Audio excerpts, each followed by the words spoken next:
Today, we will be looking at 3 horrifying caving stories that went horribly wrong.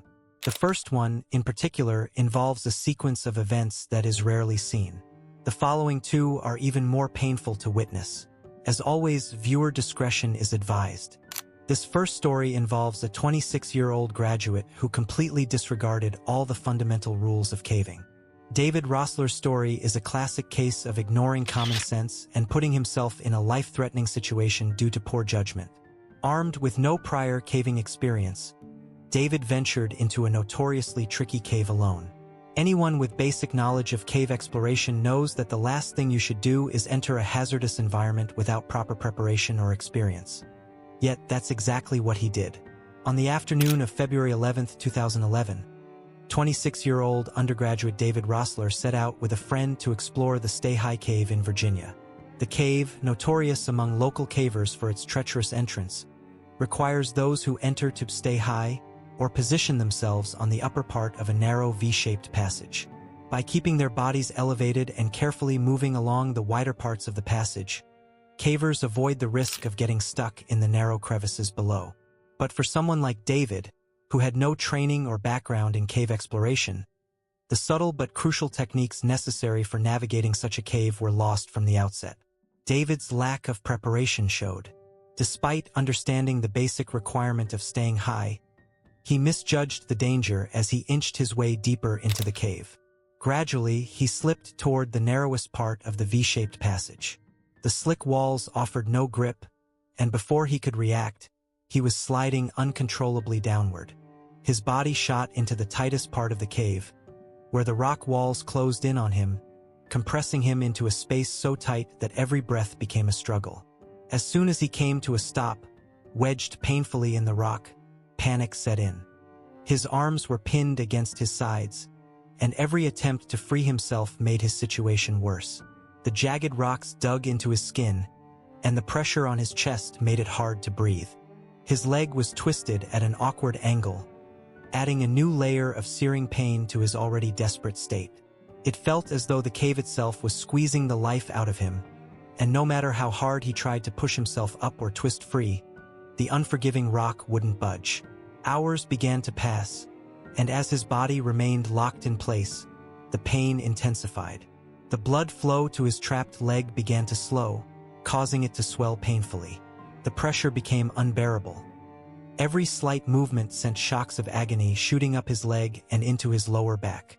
As the rock dug deeper into his body, his muscles ached from the tension, and the cold seeping through the walls of the cave began to turn his pain into a deep, bone-chilling ache.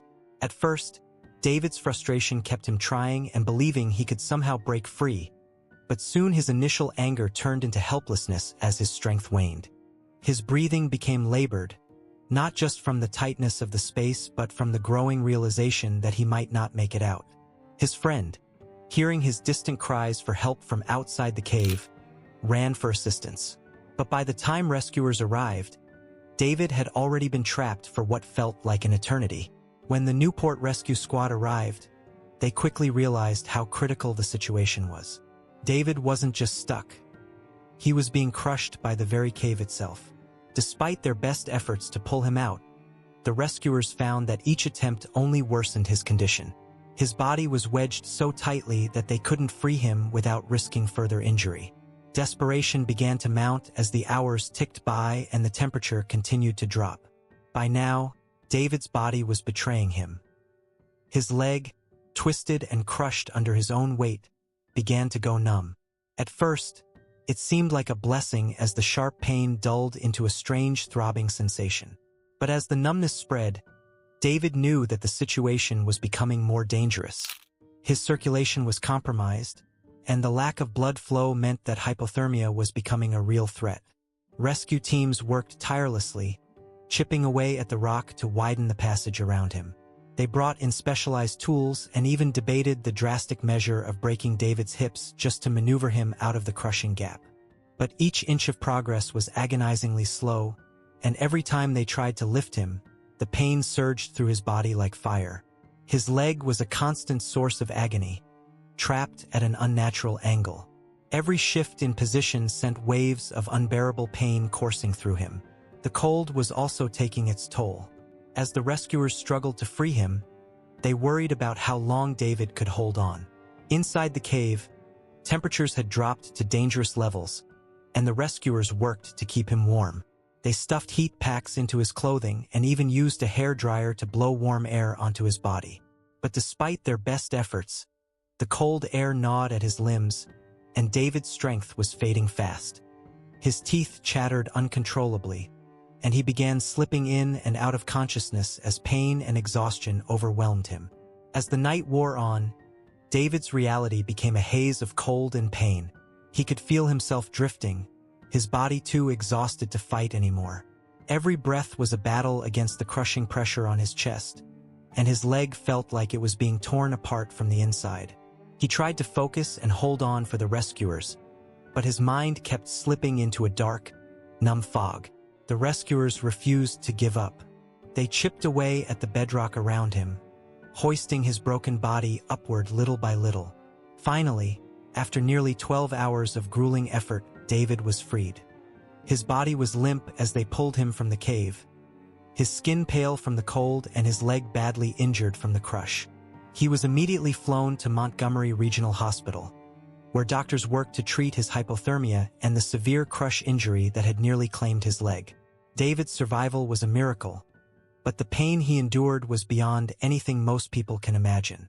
If you made it through the first story, get ready for this next one, as it is even more painful. On April 5, 2001, a group of 5 seasoned cavers, Emma, Jake, Mark, Sarah, and Paul, set out for an ambitious expedition into the depths of Pine Ridge Cave in West Virginia.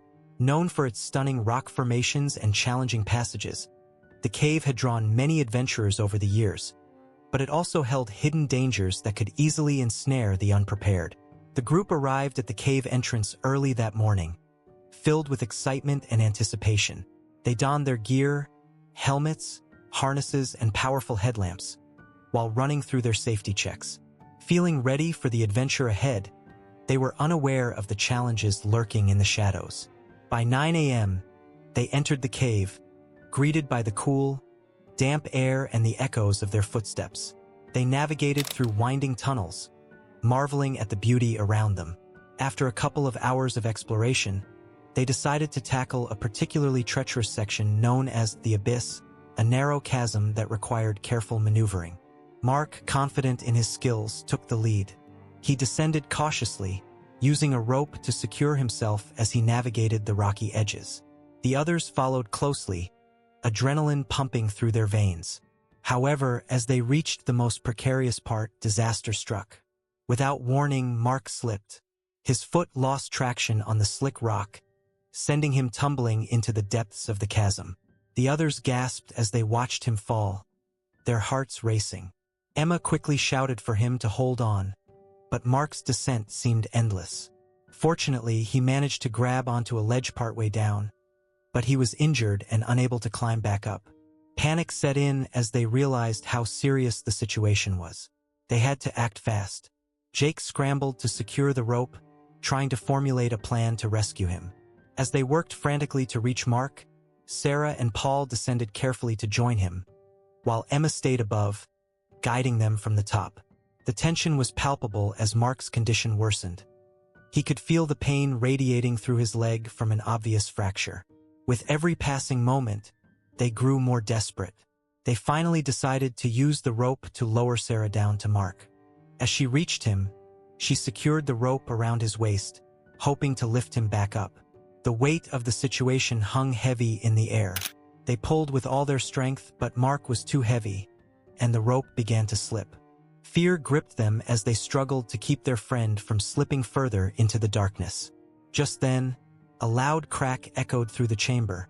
The very rocks they were depending on seemed to tremble. With a surge of adrenaline, Emma shouted for everyone to brace themselves. They had to get Mark out, and they had to do it now. In a moment of sheer determination, Jake took charge, instructing everyone to pull with all their might. After a tense struggle, they finally managed to hoist Mark up a few feet, but the effort was exhausting. They had to regroup, taking a moment to catch their breath before trying again. The fear of losing him spurred them on, igniting their resolve.